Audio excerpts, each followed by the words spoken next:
Welcome to the Unvarnished Mind. This is Dolbeer. And this is Diogenes. So the Okay. topic of today's conversation is antinatalism, and I think Diogenes would like to tell us what that's all about. Yeah, so anti-natalism is a philosophical position, which in brief, I think can be summarized as it would be better not to bring new human beings into existence. Natalism, um, that's that refers to birth, the roots of that word. So anti-natalism against birthing new humans. Um, Now, the reason why people hold this position, perhaps most famously by a South African philosopher named David Benatar, the reason why people hold this position is, as you might imagine, because they think human life is so full of suffering that it would be better to not exist in the first place. It is not to be confused with the view that we should all kill ourselves, or that a sort of um, the view that the view of a very depressed person that you should end your own life. It is not to be confused with that. They don't state that. They say that you shouldn't take the first step into bringing a new human into existence. Exactly. Um, And that position is called pro-mortalism, that everyone's life should be ended. That's yeah, pro-mortalism. And that should not be right, right, confused with antinatalism. Exactly. right. Pro-mortalism should not be confused with anti-natalism.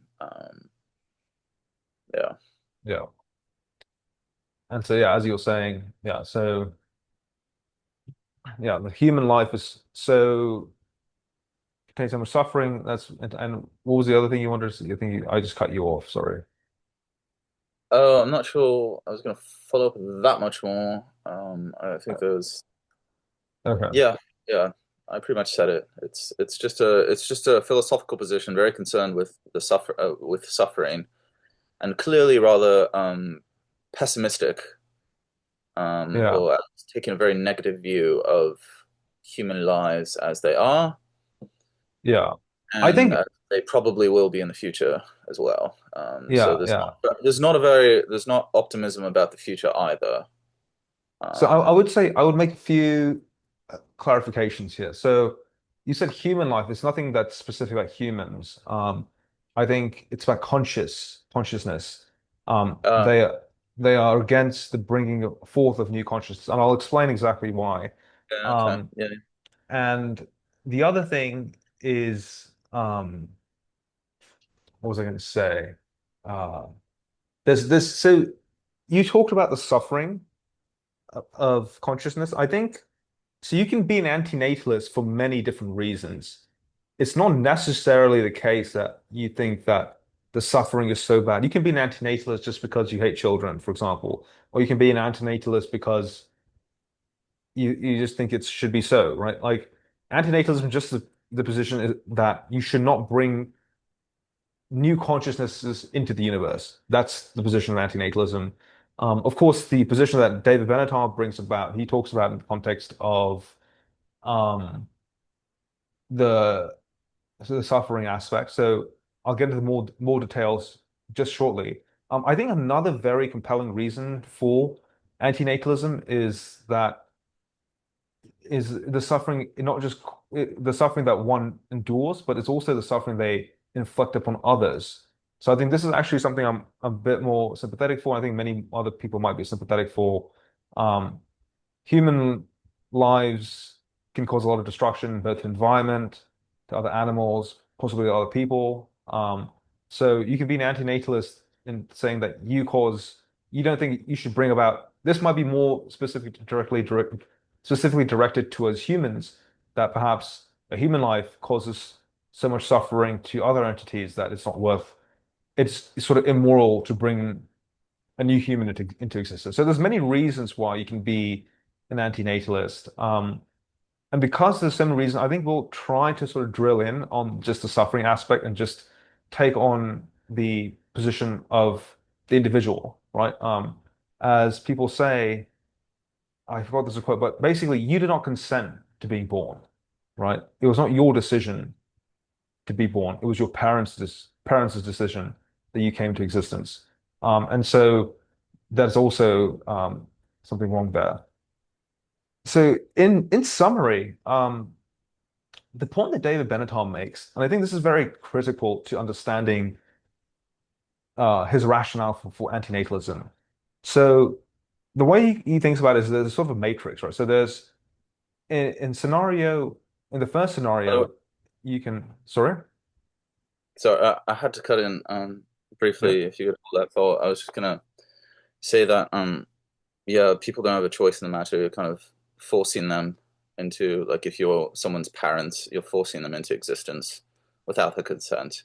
yeah, There's a very kind of, I found a very humorous instance of a man. Let's see. So it was in 2019. His name was Raphael Samuel from Mumbai, India. Um, said he planned to sue his parents for bringing him into the world without his consent. And he identified as an anti-natalist. oh wow, okay, Um, so yeah, very amusing. Um, yeah, yes. Um, it's a funny thing, yeah. yeah. So he argued that children are never asked if they want to be born and therefore should be financially compensated by the parents for lifelong suffering. Wouldn't it Um, just be easier to denatalize them? to denatalize, yeah, to fall into All right, we'll premortalism. undo your injustice. Yeah, yeah, to denatalize. Uh,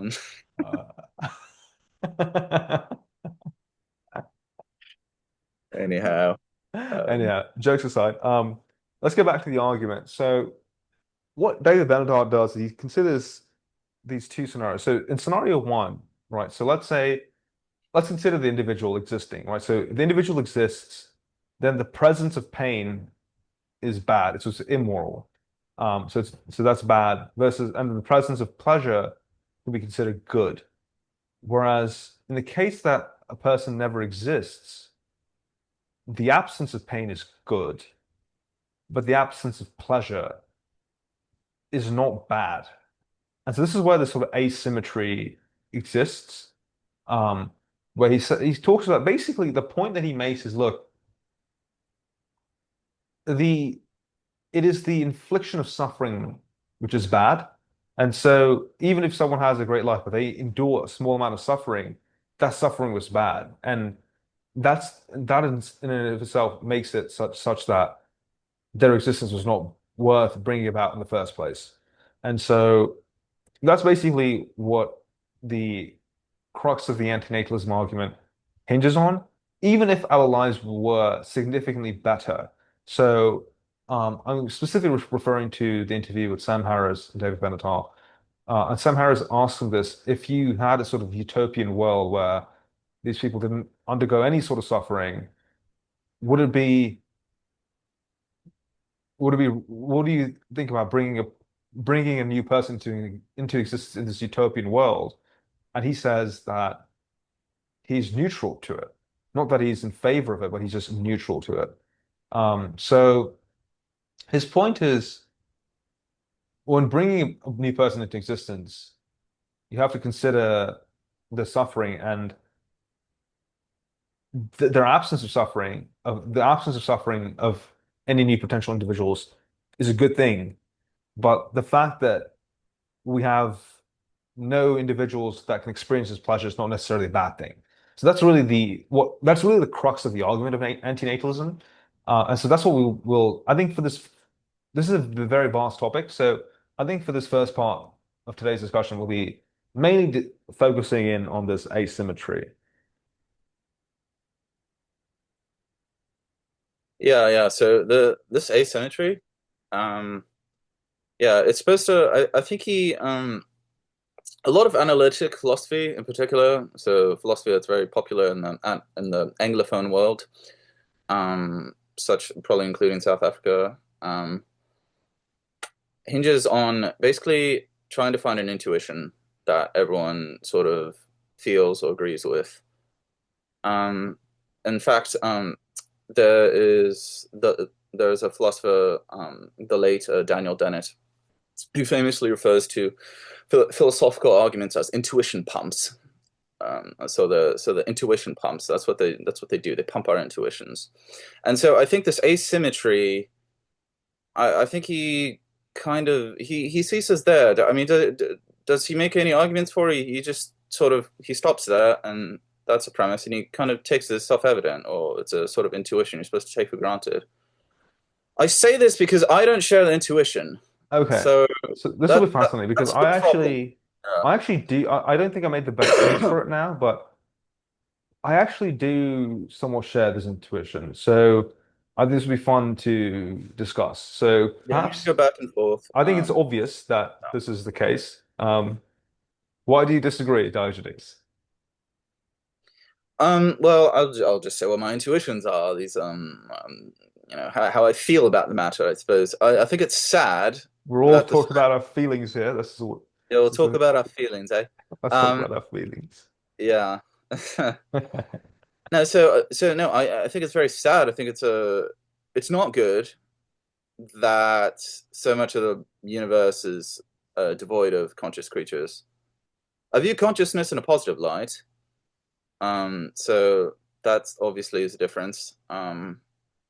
I I'm actually identify quite frequently as a sort of pessimistic person. I'm very capable of seeing the glass half empty, but nonetheless, I do think of existence as sort of a rare, privileged thing, and I sort of have an intuition that I'd much rather be able to be a conscious creature as opposed to not be, and to just be stuck in, or to not be anything, basically be there is no more me. If the whole idea of a me depends on consciousness, and I think I have an intuition that that's very cool. It's very unique. There's lots in life I look forward to doing. I think it's very unfortunate. This is why you can listen to our previous podcast on immortality and why we think it'd be good, but to me, there's so much that you can do with your conscious life that you can look forward to that, yeah, I really value that. And so I think it would be better if Mars had conscious creatures living on it like us. And I think it would be much better if there were life elsewhere in the universe. So I don't see that as a neutral thing or something Okay, to be so indifferent. yeah, okay, so this is what I think first point of disagreement is. So Yeah. I think you said you would rather exist than not, right? Yeah, I'd rather Um, exist than not. Yeah. so I think this And is where I think that's a sort of I think you know where I'm going with this. yeah, and we've Existence is talked not, like yeah. the threshold, because I value that so much, and perhaps we mentioned this earlier in a previous episode. The amount of suffering I would have to go through is very high for me to want to check out of my existence. Because No, for no, me, so no, I think yeah, no, I think we're going off the well. I think that's not what I was going with this, yeah, but all right, yeah. um, Well, go ahead. I think who was it? It was Immanuel Kant that said Yeah, existence is not a predicate, right? So distance is not a given that predicate. you exist, your continuation of life is meaningful. But given that for someone who doesn't exist, they don't have any preferences. Um, and and so considering like to say I would rather so it makes sense to say that given that you exist, you would prefer to continue existing. That's sensible. But to say that someone who doesn't exist would prefer to exist, like so we know that when someone exists, they would prefer pleasure over suffering. That we can say. But I don't see how in any way we can say that it is good to, or it is bad that there is no existing consciousness. Like it just it doesn't compute to me in any way. So I think Wait, one more time. Oh, one more time. What doesn't compute? the fact that That's you're saying that it's the absence of existence is a bad thing, correct? consciousness. Yeah.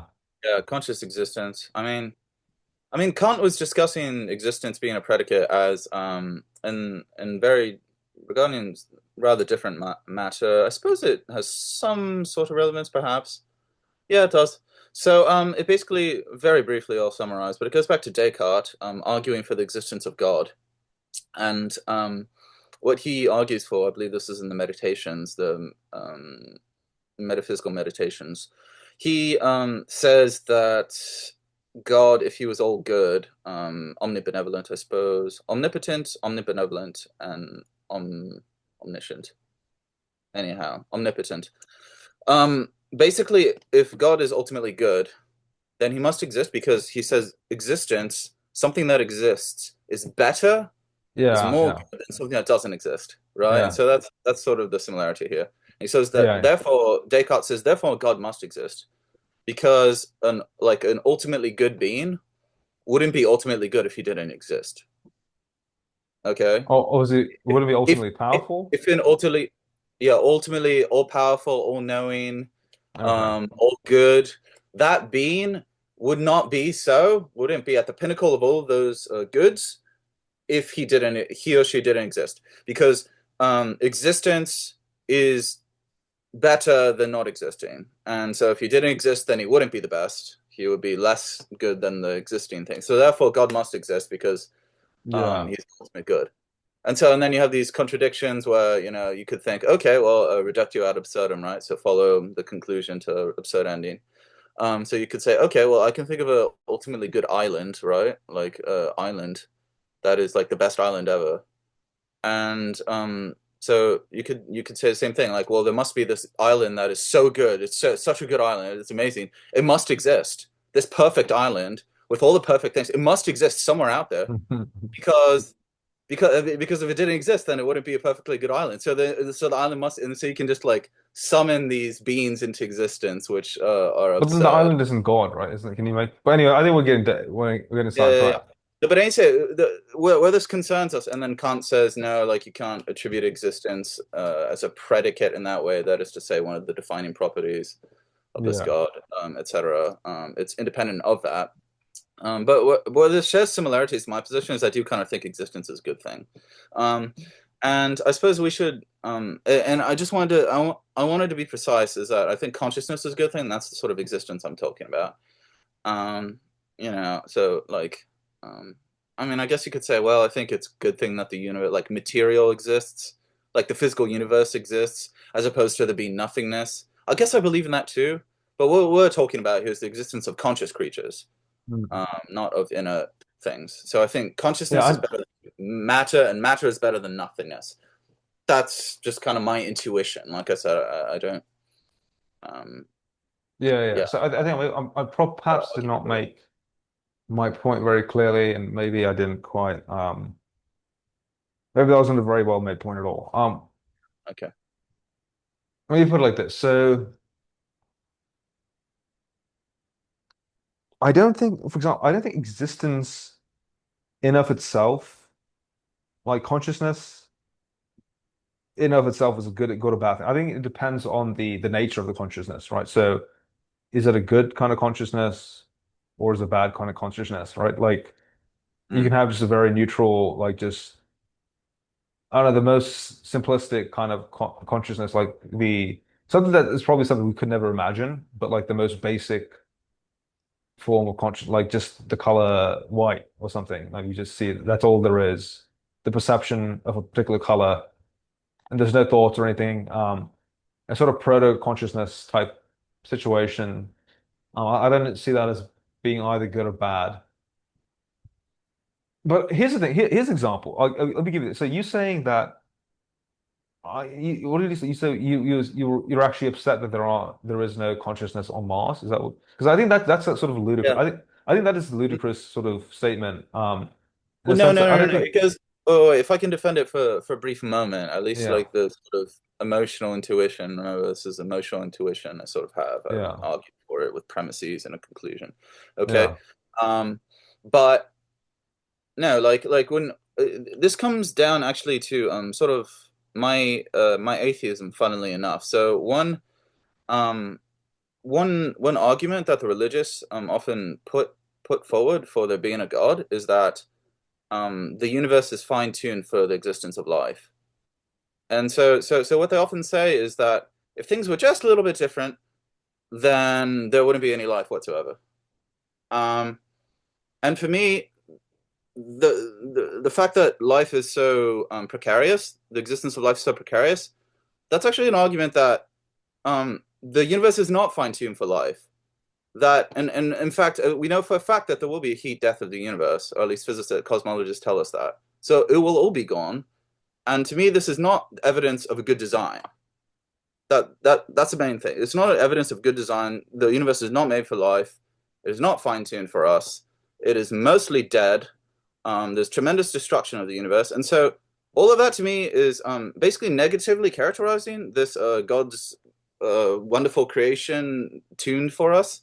Okay, I push against all of that, and so what I basically say is that, if it really was fine-tuned, which it was sort of implicitly saying that's kind of a good thing, I suppose. I suppose the religious are at least saying that, and I'm sort of granting that. Then there would be life on other planets. Life would be flourishing in the universe. It wouldn't be just confined to this tiny little planet and ultimately going to be destroyed in the long term. It wouldn't be that. That wouldn't be the case. And so the positive potential would be that actually the universe would be full of life. And so to me that's that's positive. And it's sad. It's sad that the universe is this way. That creation is so imperfect. That we have such short lives. Um, and it would be better if we had longer lives and we could do more wonderful things because there are already all these wonderful things we can do, and it would be better if we could have more of that. And the absence of that is sad. That's the big thing. The absence of that is sad for Hmm. me. Now, the big question is, why am I not extremely sad about like unborn children or the fact that like families didn't have more children or things like this? Yeah, like We how get into sad are a you discussion about about like the fact that you only have yeah. like some whatever number of siblings that you have, or you have one sibling? How upset are Yeah, you yeah, that yeah, yeah, yeah.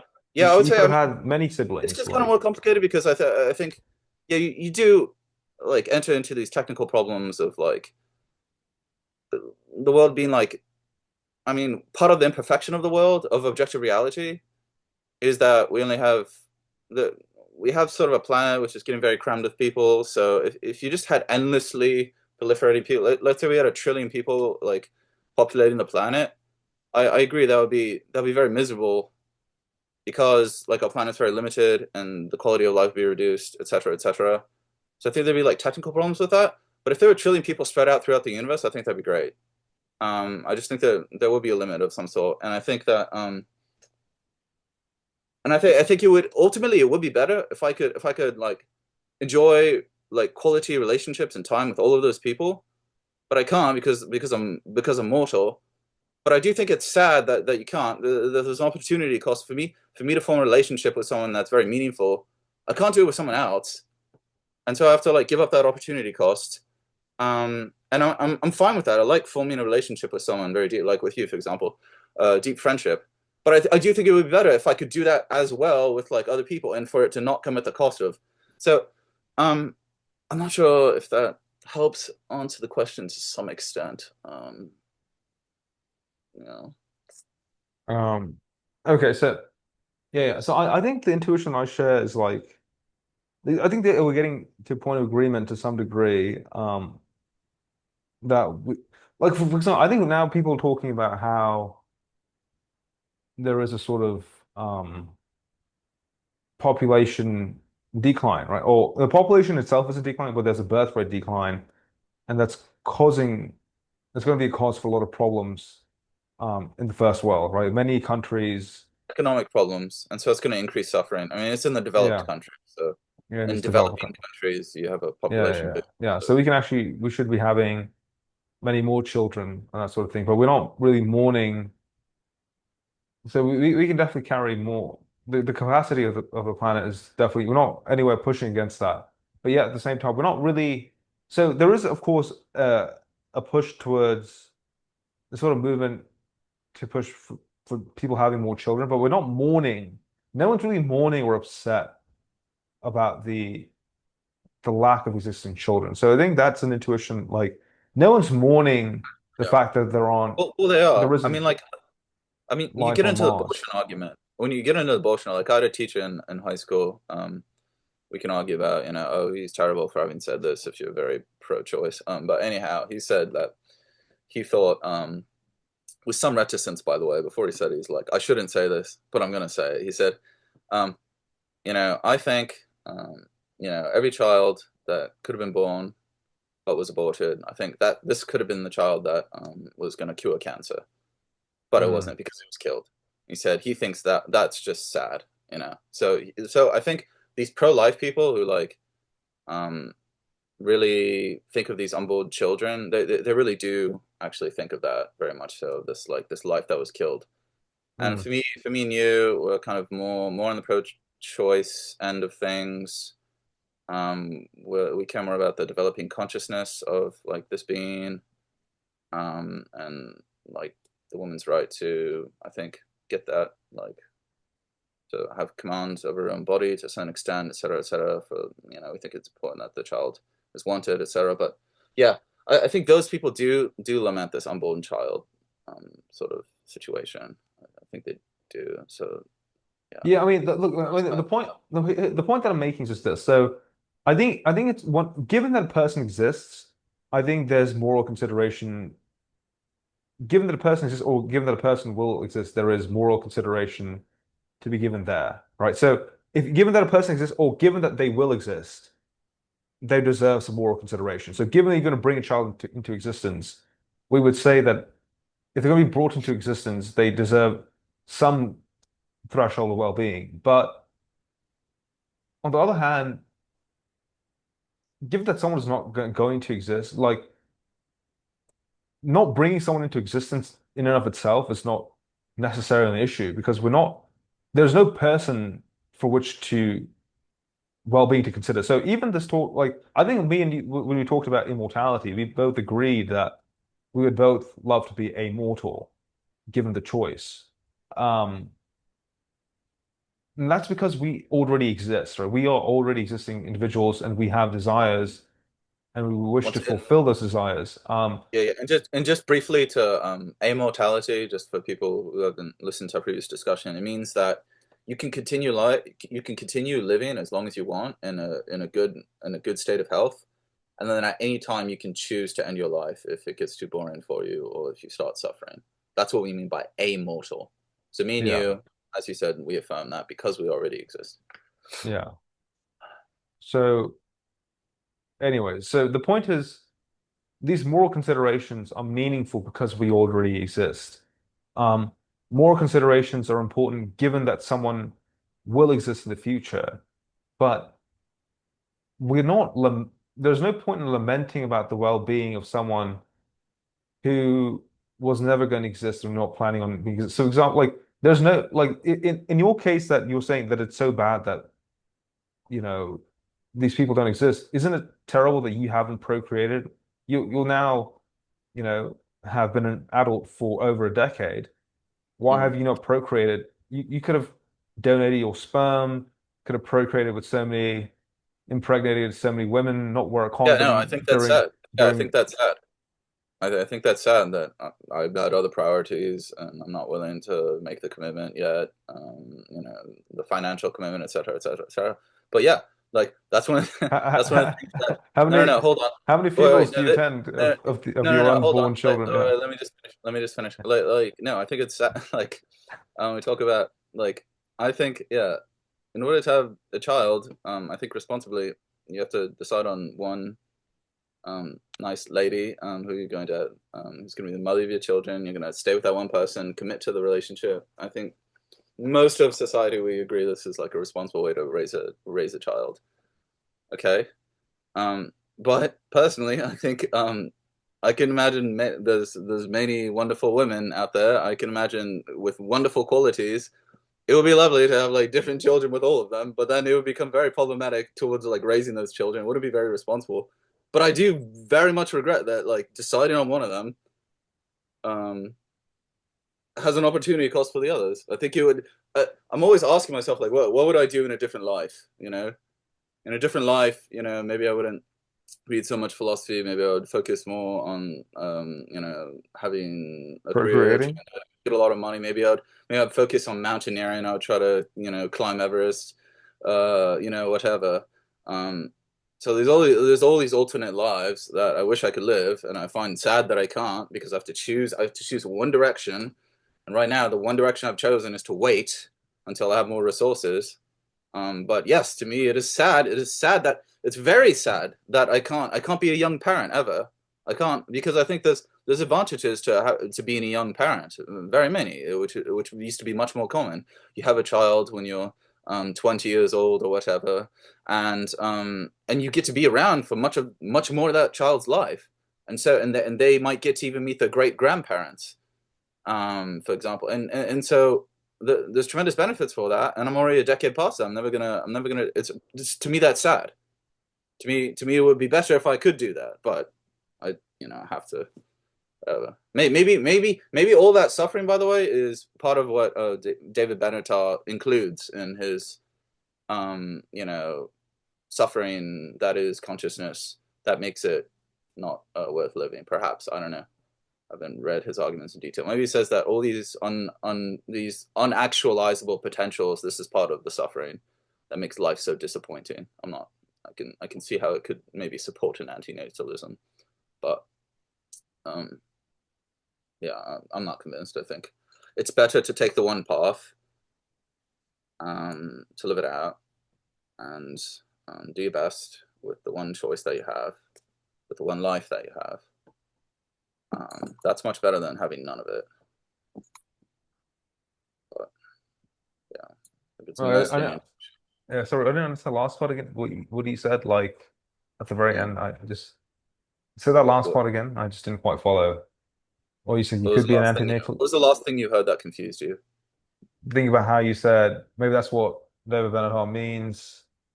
Yeah, Where I could no, see, I talked about all these potential paths, these potential yeah, different lives I could have lived had I made yeah, different decisions, yeah, or decisions that I'm not going to make because I don't want to make them because of the opportunity cost. All of yeah, that, yeah. I'm saying all of that missed opportunity because of these decisions, that constitutes a suffering, a mental suffering. Oh, okay, That I see, I see, David I see. Benatar. And that adds on to his case of like how life is just all suffering and it's not worth it. Um, Mm, because you're constantly missing out on these potentials. So just kind yeah, of really doing the devil's due, I suppose. I see what you're saying. Yeah, yeah, okay. Yeah. Um, It does make me sad. I will grant that. I do get a okay. certain amount of So suffering. you're claiming no, no, no. You're pushing back. You're saying no, no, Pushing no. back. I actually you're because I was pushing back. I was saying, how much do you lament Yeah, the lack of existing life forms on Mars? yeah.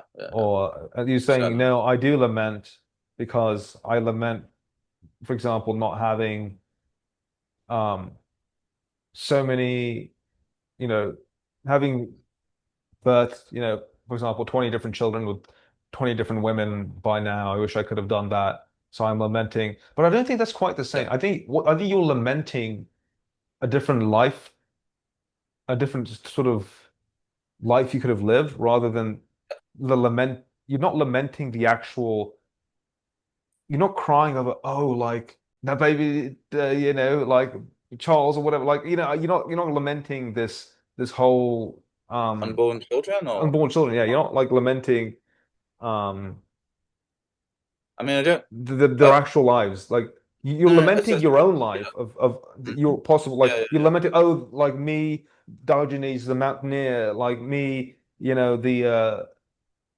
businessman, me, the man with 20 different children. Like you're lamenting your potential lives, but you're not really lamenting like, oh, like baby Charles, baby Lily, baby, so and so forth. Like you're not lamenting um these actual or like the possible children that some random person could have ever had. Like you're not really lamenting that. I think the point that I'm making is the intuition we all have is for example, right, let's say you were doing it, you were given a genetic test, right? And they said, hey, look, mate, your children are all going to be deformed and have terrible disease. In that case, you would agree that bringing that life into existence is a bad thing, correct? Bringing a life uh, full of suffering, like you have some sort of yeah, terrible, yeah. Like a right? terrible disease. I think most people would Trying to agree get me that. to yeah, you're trying to get me to admit that like some being could be born or that is so disabled and is going to have so much suffering themselves that yeah, that they shouldn't have been born in the first place. Um, So no, no, the point, yeah, no, yeah, I that's fine. No, suppose. I no, mean, I'm just trying to support the okay, asymmetry. So that, but okay. most people agree with that, but no one's lamenting the fact that you're not constantly just churning out children. Like, of course, it's lamentable that you could have had. I mean, there's 8 billion people on the planet, right? You don't need to have more children to f have, especially in this world of 8 billion people. I can see it lamentable, perhaps, if we lived in a world like some tribe with only 10 people. Um, just society can only be so advanced with just 10 people, right? But with 8 billion people, I think we're pretty saturated, and we can't, Yeah, with our limited lifespans, we can't make a connection with all 8 billion people anyway. So it's not like you can't lament, oh, all the possible new connections. There's yeah, yeah, plenty of yeah. Okay, people so for which to have look, connections yeah, with. so I mean, yeah, you're going on here. Look, I usually grant that it's not worth endlessly crying over spilled milk. Okay, I know my own, as we've been No, over. but the point is, no, the point is not that No, there's no spilled milk in the first place. That's the whole point. No milk has been spilled by not bringing someone. That's the entire point there's of the no spilled asymmetry. milk in the first place. No, I say it's spilled. So I say it's spilled milk. I say it's spilled milk, and because I'm mortal, because my life is limited, I'm not gonna waste that time that is so precious to me endlessly crying over the spilled milk. I just say that I think it's spilled milk. I don't grant that it's not spilled milk. That's the disagreement, I suppose.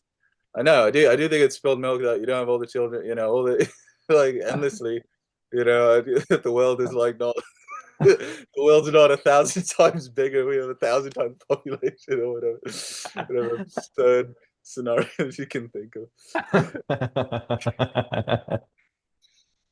That we, that we can't simultaneously be, with all of our family. Yeah, like not only is it sad that we can't have like 20 families, but that we can't be with all of them at the same time because like it sucks that we can't be, that we have to be with one of them at one time and then wait to see all the others. Like it sucks to have to wait. You should be able to see all of them at the same time. I wish I had more than one parent. I wish, like in order to procreate, you need like 50 people. So I had Yeah, 50 parents and I had. yeah. And I would have enough time and I could have relationships with them like simultaneously. So like there wouldn't be an opportunity cost because like yeah, no, No, no, I just I yeah, know, I no, I agree. know what That's you're. spilled milk too. Like there's an endless limit. Like this is actually it's like a limitless sort of like ultimate pleasure. Um, I know it feels like we're beating a dead horse.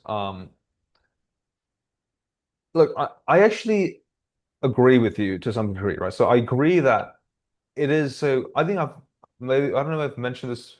Perhaps I didn't mention this in the previous podcast about living forever, but I do think, yeah, it is somewhat lamentable that we don't um forget that many people with our world, but you talk about a larger world with more people, or a larger world, for example, with more continents, right?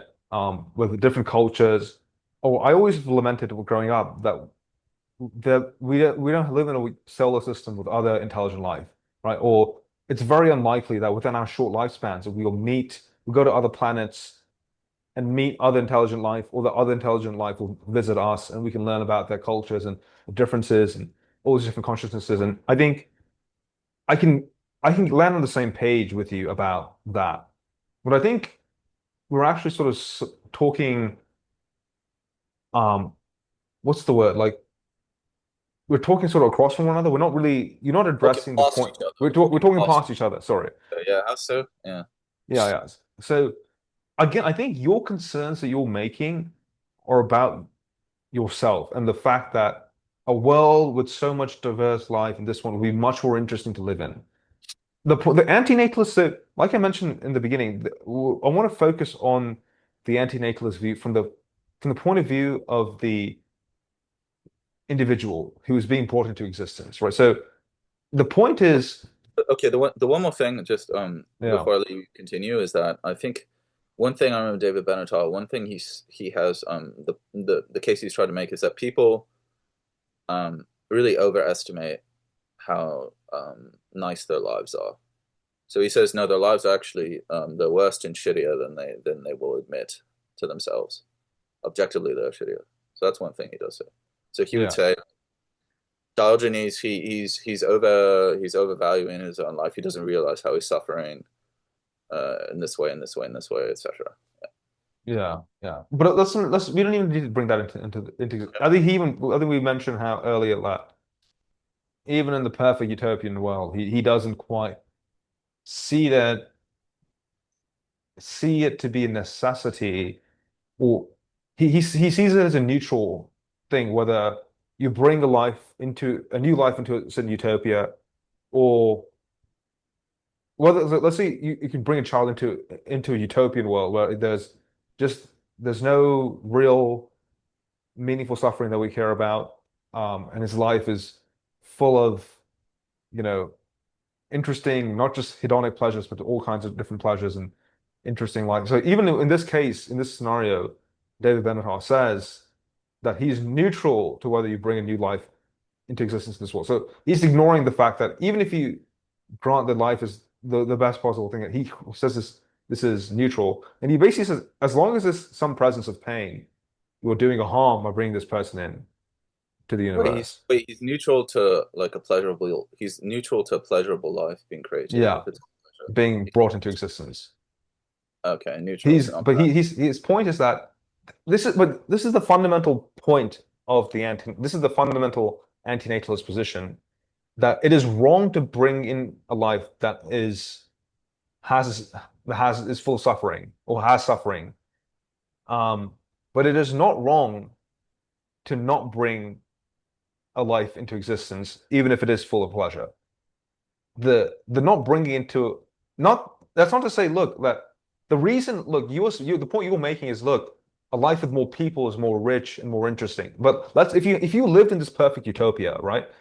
Your life is maximally rich. It's maximally enriched, right? So you have a world with, let's say, 200 trillion people, right? Another person is not going to make this life any more interesting or any more. It's going to be the same. The level of richness is it's already at its maximum, right? It's not that your life would be any more enriched, but he's saying by bringing this new person into this existence, as if it's not going to affect the happiness of anyone else. What, like, not bringing another person into existence in this maximally utopian world is not a bad thing. That's the point he's making. He's not making that, oh, bringing another person or bringing a whole other population into existence won't be more interesting culturally or interesting for the people who already exist. He's saying that, no, no, no. Just bringing this person to existence, it doesn't, not bringing a person to existence is not a bad thing. He's just saying that it's a bad thing when you bring a person into existence when that life has suffering in it. That's the point he's making. He's saying there's an asymmetry there. And I think this is an asymmetry that we all sort of intuitively agree. We're not, this is the point that, like you said, you're not lamenting or crying over how sad you feel for this person who could have been, or all the, like, the trillions of possible lives that could have been. You're not actually sad about that. You're sad about the fact that you, of course, couldn't meet these people, have connections with these people, but you're not sad for them. That's the point he's making. And that's where the asymmetry I lies. mean, I can just push back, and I kind of am sad for them. Like, why can't they? They might be excited. They might be as excited as I am about the consciousness and etc. etc. Maybe not. Okay, maybe I'm wrong, but yeah, I would just evaluate their lives differently. I would just say they're gonna experience certain pleasures. They enjoy that. I would weigh those more heavily than he like weights the suffering. I would say the suffering they go through for me is usually worth it. Um, yeah. So and I just don't like. I don't show the neutrality towards like bringing the new life. I don't think. Well, how am I neutral about that? I just don't see. How am I neutral? But I I thought think I've you just, yeah, like I mean, I guess you're saying that you care about it. I mean, because I've said that, like, no, of course I don't waste all my precious life, like, lamenting this, like, these things that are never going to happen. Of course not. I'm saying, like, when you ask me about it, I don't have, like, an indifference towards it. I don't say, like if you get me to think about it, And I'd say, oh, yeah, you're right. There is that asymmetry, and I intuitively agree. But No, okay, so I push back a tiny bit. So I know you're okay, saying that you care, but like the actions, this is what we were talking about moral intuitions, right? So we you can say that, oh yes, I do sort of lament the fact that there aren't conscious entities to enjoy that, the existence or whatever, but it's not reflecting in our actions. Then look, here's the thing. Look, if your relative dies, right? If some relative of yours dies, there is nothing gained. You will end up wasting a lot of your time, quote unquote, wasting a lot of your time lamenting the fact that no longer exist. You mourn over their death, right? So there's a lot of like there is an actual that is the actual process of lamenting. Even though it's not you still have the same finite amount of life. The mourning and lamenting is not going to bring them back, right? You're actually, and if anything, taking away time from doing other things, connecting with other people, very interesting people, potentially just as interesting people as the ones you just lost, right? yeah, You're actually that's what actual lamenting looks like. You're not doing that for these people who could have potentially existed. So the moral intuition that's why I'm just saying that this is the moral intuition we do all sort of intuitively share, that there's no point in mourning over the non-existence of someone. yeah. Um, I agree. There's much less sense in doing that sort of like lamenting of a non-realistic situation, a completely fictional situation, than yeah. lamenting the death of someone who is part of my family or someone of importance to me, even someone I didn't know whose work I admired, etc. So Hmm. yeah, so I do, yeah, and that's like a loss. I mean, we're going to the sort of asymmetry thing. Asymmetry kind of reminds me of how like a fundamental sort of human bias, psychological bias that exists where we're more afraid to we feel more pain when we lose something that we already have than gaining something that we don't have. People are much more I averse to understand. losing $10 than gaining $10, right? To me, this is a very these are very parallel sort of psychological tendencies that we're talking about. This asymmetry and the lose versus gain. Um, yeah. Um, Fascinating. No. but I mean, it kind of does make sense, and it does kind of make sense to be more upset about what you lose to a certain extent, um, because you already had it, and if you don't care, then you might lose more of it.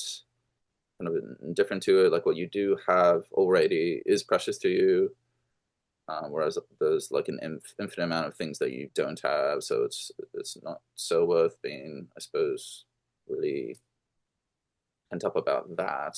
Um, Hmm. Yeah, that's fascinating. But yeah, never thought about it that way. okay. Certainly, it makes very intuitive sense to me to yes, lament, as we said, the relatives more than lamenting, fictional people who will never exist. Absolutely, absolutely grant that. Yeah, but where does this leave us regarding the suffering and the? How do we tie this back to the argument? Just keep banking on the asymmetry part. Yeah, we were just talking about asymmetry.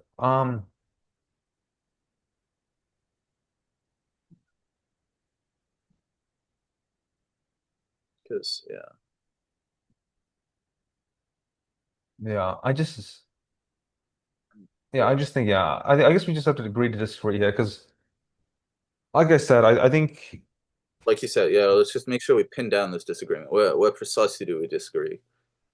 yeah, I mean, I just think that if you think that, my point is just that if you do think that there is something to lament, then there is sort of moral obligation to, I feel that that leads to you to say that there is a sort of this repugnant conclusion of saying that if there is an asymmetry, everyone is sort of morally obligated to just procreate as much as possible to Mhm. produce to bring about more and more consciousnesses into this world because there is some sort of wrongdoing in not bringing about this new life which is supposedly good. I thought no, no, no. I thought I addressed the practical problems with that.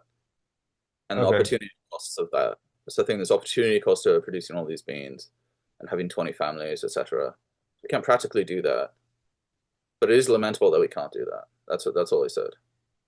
But it doesn't morally require me to start doing that because I've granted that you need to, because our lives are limited, we need to make certain sacrifices, and one of them is not like trying to do things that we can't do that might lead to suffering. If you have, I agree. Like if you have all these, yeah, if you do create all these beings, like let's say you try to have 50 families and you just impregnate all these women and don't care about them and don't care about the children, yeah, I mean, I do share that intuition that it's unethical. Um, yeah, maybe probably because that will create suffering. I think that's a large part of it. Okay, so you're claiming is that okay, if you procreate too much, I don't see how morally commits me to like try to actualize it. I think these are fantasies, like, but to me, it's just lamentable that the fantasy can't exist. That's all I said. It's a desirable fantasy to be able to do all these things, like without opportunity costs. Um, it's regrettable that the fantasy doesn't exist, but as such, it's a fantasy, and I realize that we're limited. Our lives are limited, and we can't do it. Yeah, and certain aspects of that fantasy, yes, I suppose we have a sort of moral obligation to try to recreate maybe some elements of that, or at least, live our lives according to some principles um, that, govern my attitude towards those fantasies. Um, but yeah, okay, I see what you're saying. Okay, yeah, yeah. So you're saying, yeah, just you're taking also into consideration the fact that your life, if you're obligated to take care of all the children, then your life will be worse off. So that should be taken into the moral calculus, which just makes it not obligate you're not obligated to, or if you're not going to take care of them, then you sort of bring into these children into a world where it's too much suffering because no one's taking care of them, that you yeah, shouldn't be obligated to have that. Okay, yeah. I guess I guess yeah, just the point of disagreement that I would say is just simply that I think I guess I just disagree that you're truly lamenting. I think it's not that you're not lamenting it for the case of I think yeah, the very point of disagreement that I take is that I think you're lamenting the fact that you don't have all these children, all these more people don't exist. I think you're very much like you mentioned, languages podcast and the other Living Forever podcast. You do lament just the fact that there are all these many more cultures, many more just diversity of ideas and food and all these different cultures that you can't interact with. But I don't think you're lamenting it for the people who don't exist. I think that's an intuition that I think you say you have, but I just don't think I just don't think it's borne out by anyone's actions. No one's lamenting people who don't couldn't have possibly exist. No one's really lamenting that. They're lamenting not having the connection potential, like not meeting, like the same way I would lament that I couldn't meet aliens or that sort of thing, but I'm not lamenting for the aliens who don't exist. I think that's the point that's the intuition not, that I have. not lamenting on their So behalf. I just disagree that you Can you? Okay, when but you can you lament? I mean, it's just an idea in my head, I suppose. Like I can imagine what it would be like to have them in a flourishing conscious state, and I regret that that flourishing conscious state doesn't exist, and it would be better if it did exist as opposed to not exist. So I can imagine that. I suppose it is for myself. That's an idea in my head. But so the idea in my head is of them suffering also is, that's also my idea as well, and my concern about like I'm not.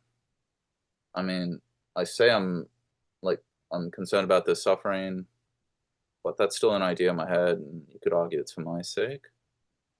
So that seems to be the critique. It's just like that's only an idea in my head. Like it's still for my sake because it's an idea in my head. that they won't exist. So it's, but no, like I could, if he lives on Uranus or whatever, then he's not gonna I'm not, maybe I won't get to yeah, I picked the He's not right gonna planet. survive, man. He's not gonna survive green gases the gas planet. No, he lives in Cloud City or whatever. It's like I'd like to visit, I think it'd be cool. Um, but I won't really get to enjoy it. I might not even know that it exists. But I think just when I think about the thought experiment, I think it'd be cooler if it did exist. Oh yeah, would it? The idea in my head sounds better. Would it be without me thinking about it? Would it be better? I don't know. Ugh, it's confusing. Yeah, I guess yeah. I guess yeah. Just going back, basically his asymmetry is basically that when there's an absence of pain. So I think basically presence of pain, given that a person exists, because we're only taking the perspective of this person, right? Hypothetical person, this person does exist. The presence of pain is bad. The presence of pleasure is good. Given that this person does not exist, but then in that case, their absence of pain is good. So given that, but they will exist, right? Their absence of pain, they don't exist now, but if you're being brought into existence, then their absence of pain is good, right? So you're going Yeah, to be brought. That is a good thing that you're not bringing that's someone into good. exist. That you're not bringing someone into existence with pain, but it's not necessarily bad that you're not bringing them into existence if they're going to be having pleasure. So that's basically Absolutely, the yeah. intuition. But basically, the point is, I guess, yeah, we It just is. disagree that It's weird. I'm Like just for the it's individual all an idea. lamenting. It's all an idea. Like we say it's good. It's like according to our minds. Like it's all a thought experiment. Yeah, It's all, like we decide whether or not it's good. And to me, it's just like in my head when I think of like a person who could have had a pleasurable life, but they don't exist. To me, that's a good that doesn't exist. Then that's like not great. And then like when I think of a suffering person who doesn't exist. Just a thought in my head. Yeah, them having a life of constant suffering. Yes, that's bad. And like it's all like a thought experiment, and we just yeah, look yeah, at it as good or bad, and then like uh, I don't know. yeah. I mean, I just wanted to push back on you. I think I can kind of see it both ways. What I know, I see what you're saying. Um,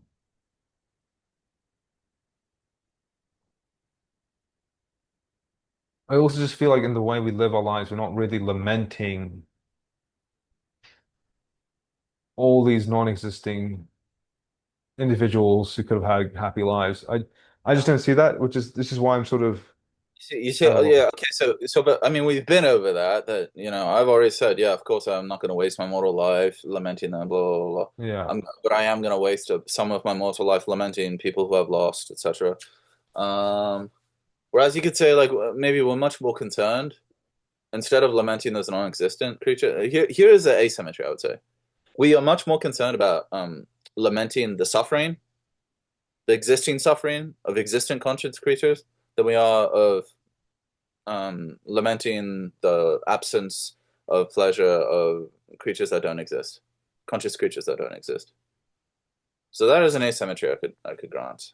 Yeah, I think it's a consequence of just like the like practical I guess the more absence of pleasure for those who exist versus absence those of who don't pleasure. exist, right? Like we care more about there's all these Care more about the unhappy, existing starving. suffering.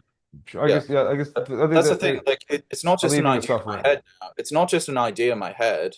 Yeah. There's like real suffering going on, and so that's where the moral implication comes in. It's because it really exists. It like exists. There is a conscious creature that's suffering, and so therefore we should like something ought to be done about it. If possible. And whereas like the imaginary good person doesn't exist, um, So and you'd say so then in that case, and so why would I lament that? Because I mean, but like to me, it's like a fiction non-fiction issue. Like there's a fictional situation of like a person experiencing pleasure, and then there's like a real situation of like very intense suffering. And what I think what this guy does is he kind of uses that sort of that asymmetry. Asymmetry, I think, this like fictional, non-fictional scenario, and he just says like everyone's lives are like in this non-fictional suffering scenario, which is like the reality of our existence. We're all suffering, and therefore we should care about it because that's what actual life is. It's just block of suffering. Everything's a disappointment. We're gonna watch all of our family die. We're gonna die of old age, etc. It all sucks. Um, and so that's what he says. Like that's the matter of fact, and therefore something needs to be done about it, which at least is to not create more of that, you know, as opposed to try to create like something which ultimately to him is fictional because yeah, to him it's not possible. I think that's so important for his argument is that it's not possible in his worldview to create like pleasurable like I think that's literally like unimaginable. To him that is completely unrealistic because of the way he evaluates lives. I think he just thinks that is so fictional, and that's why he says like I think his asymmetry is much more about this like what he thinks is like possible. There's much more about that than about like any real sort of I don't know fundamental moral intuition or something. Not sure if that makes sense. I think it does. Okay, yeah, I think we have to touch on that next time. I think, yeah, I just wanted to focus on this asymmetry in this podcast. I think you kind of see both sides. Yeah, yeah. Just to reiterate, I think my point was just that I don't think I didn't think most people share the intuition of lamenting for the individual who doesn't exist. You're saying you kind of do, and I can see that to some degree as well, but because you are happy that you exist, so you lament to some extent that there's some imaginary person could. But anyways, the point is, I think, yeah, I think different people, maybe it's just a difference in intuition. I just don't quite share that intuition, but I think it was good that we discussed that, some of the points we made there, and just sort of going back and forth. Hopefully that was um enlightening. I think there was a confusion we had about, you know, the pleasure of yourself connecting versus for the individual. So hopefully that was interesting. But next podcast, we'll continue this discussion on antinatalism, what Diogenes was alluding to with regards to um, the life of suffering, right? Because I think this is a key point here. David Benatar's argument for antinatalism really hinges on just this asymmetry. It unless, you know, even if life was just full of pleasure, his argument would still hold that he wouldn't be obligated to not have children, but he would just be neutral to having children. Um, but in the case that there is any suffering in this world, um, since he says that bringing new life and having some suffering, the suffering is all that counts, right? In that, because of that position and because there's asymmetry, David Bentham's argument for antinatalism is that that is why it is wrong to bring about children because you are by definition will be inflicting new suffering by bringing about children, even if their lives are infinitely more pleasurable than ours is today. Your whole life is just perfect utopia, but you scrape a knee or you uh, have a fracture in your pinky or something. Just this one moment of suffering, the one instance of suffering makes it so that bringing that life into existence is a moral wrong because you're bringing about suffering that would have never existed in the first place. And that hinges on asymmetry, intuition. The point is here, I share to some degree in that intuition. Diogenes does not. And the next podcast, just giving a bit of teaser here, both myself and Diogenes are not anti-natalists, even though I was sympathetic at one point. But I will discuss why I'm not an anti-natalist, even though I take that asymmetry to be largely true. And Diogenes will perhaps have an easier time explaining why he's not an anti-natalist because he doesn't believe in that asymmetry in the first place. But we'll discuss that in the next video to come. See you next Yes, time. stay tuned in. We Yeah. got into the weeds. It's a confusing discussion. Philosophy is very confusing often. So bear with us. I hope to see you in the next episode. Cheers.